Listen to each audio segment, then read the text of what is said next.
Well, after going to therapy, I realized that it's actually pretty normal to speak about problems you have in life.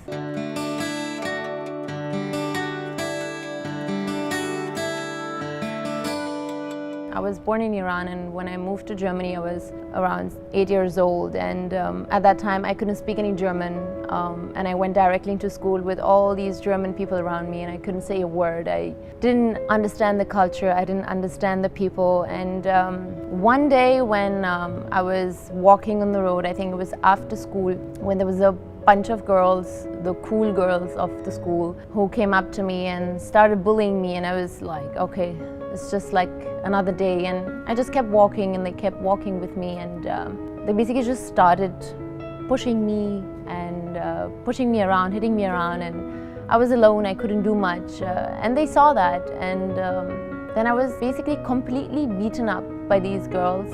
That was the point after getting bullied for years when I realized that, I need to do something about it. I can't just keep going on and be like, it's okay, it's normal, I'm not from here and it'll be fine.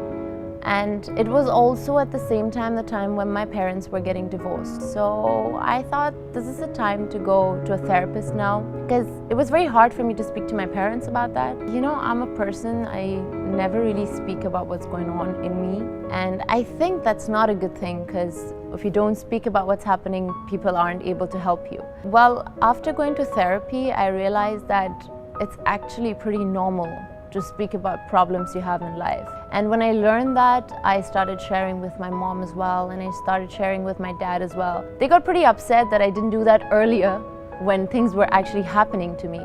So I became confident, and people saw that in me. Even in high school later, people stopped pointing out at me, and I stopped being that, the outsider. So there it started, and I'm so happy that I can say that I didn't do it too late. There's so much we go through in life, no matter in what job we do or what kind of a family we are in, that it's just good to just go to somebody and just talk it out, and then you just empty, and then you can just go on with life. And this feeling I always have because I keep talking about the problems I have in life, and I just think that therapy is the best and most important thing.